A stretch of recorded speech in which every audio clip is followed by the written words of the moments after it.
Manukmu kok pirang-pirang iki lek menyekel oleh tutup. Iki aku ora dinehi karo bocah-bocah wetan kono telu. Jare nang kono ora patek manggung ngono kok piye terus. Kabeh tulung iki dirawatke manukku. Aku yo ngrawat telu iki to. Kok telu iso ngrawat iso ngoceh Pak nggih. Nek jonge lho, Kang. Oh. Kaya kowe iki ora usah ngumuman. Kaya mbok karate biyen iki seneng aku lho. Mano karo kae cempe kan tetep tak tak imoni karang Mbak Rami. Pedhetmu wis semono kok isih tak umbar to kowe mau.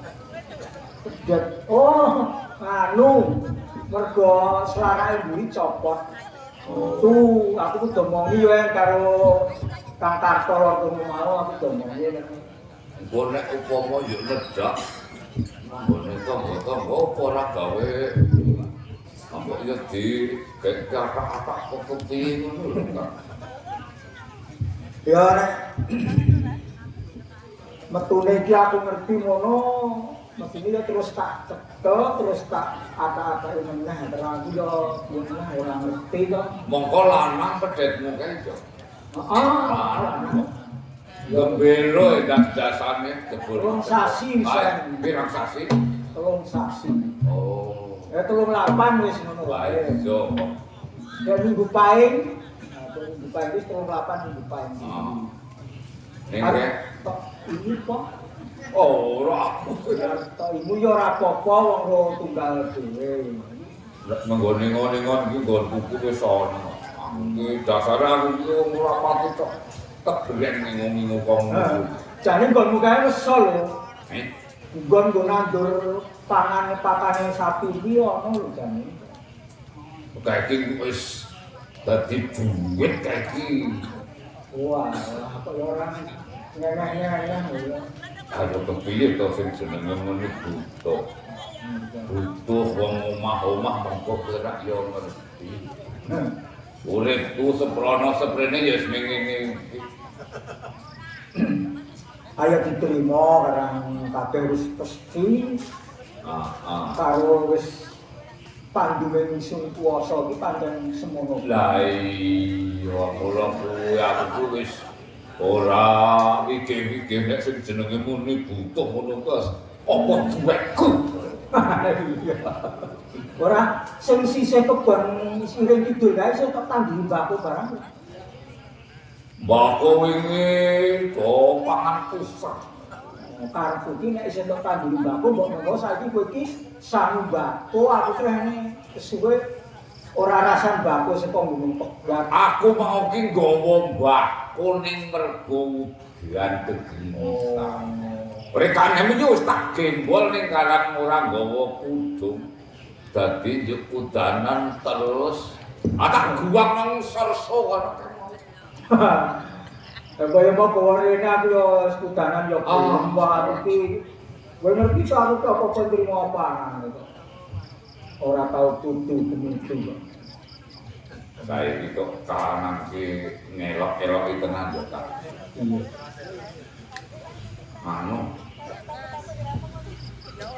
kejaba lekku tekan kene mampir saka pasar.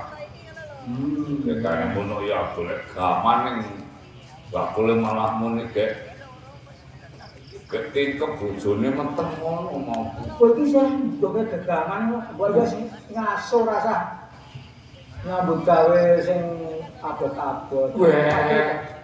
Sing jenenge wis wong tuwa iki kudu obah. Kudu obah, Kang. Oh. Ya. Gento mau dene ya, Kang. Sapa? Gento. Ora. Wingi. Oh. Ning rene. Rene. Oh. Piye to?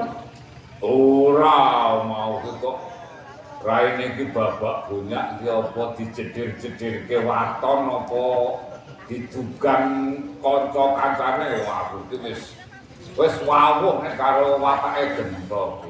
Ah iya aku dhewe ngerti ya. Endah-endah. Ayo. Gento anake bangsa Gunung Pegat. Heeh. Nek jane aku ki yo karo Gento iki tresnaku ki lair batin. Tak rengkuh dadi anakku dhewe. Kowe ora menang lambemu lho, Pak. Ayo ora. Tegese iki tulus tekaning jroning atimu. Oh, apa ngono kurang iki aku isih menang nembel genepi. Aku ora maido nek kowe iki pancen ya tresna karo Gento. Matur nuwun kowe iso menehi wewarah karo Gento. Ya piye meneh wong karang yo krunanku iki. Ah iso. Gento mau kok wadul karo aku iki, Kak. Waduh, perkara apa? Kok Jare aku malah ya nek kowe Gento ki tok polo, Gento ki tok dugang, tok ajiar aku ora dadi sedak nang pikir. oh, apik tenan atimu. Tegese anakmu lanang wadul nek dipilorot ya merga rumangsa. Pancen Gento kuwi kekurangane tumrap tata traksila marang wong tuwa. Aku dadi wong tuwa pernah Pak Dene aku bisa dandani Gento, aku iso seneng rasane. Ayo.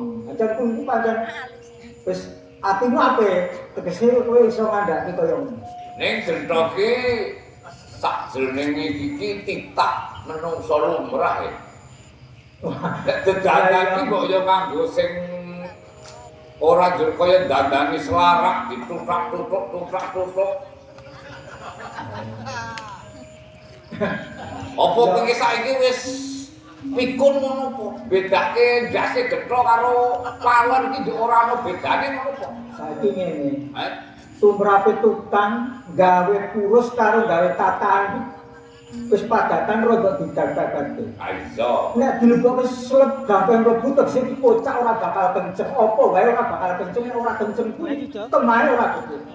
Mula yen didepres sesak sedih ora bakal tutuk jus supaya mlebu kenceng. Bento dadi kenceng dadi sentosa.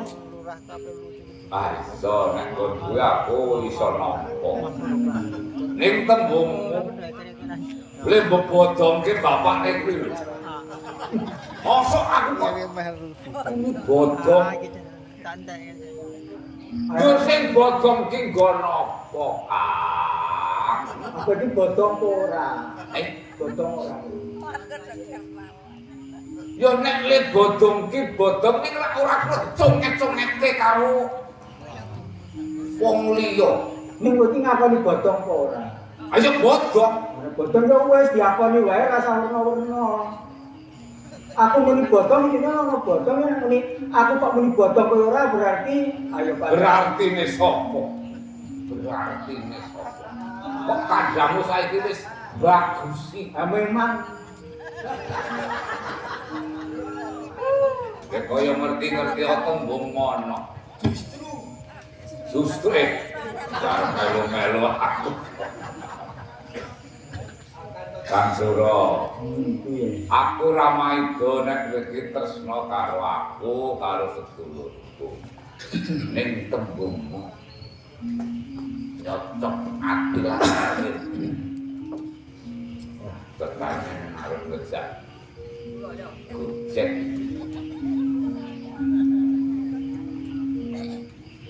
Wis kira-kira keju ngono apa pundake? Wis suwe ora jogetan. Wis suwe ora adu.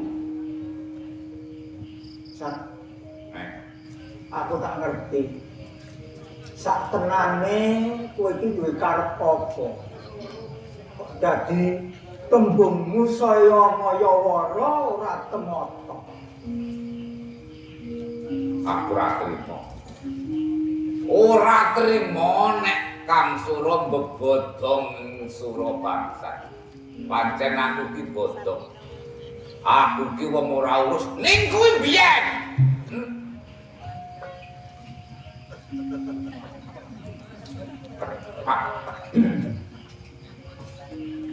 Tak kandhani ya.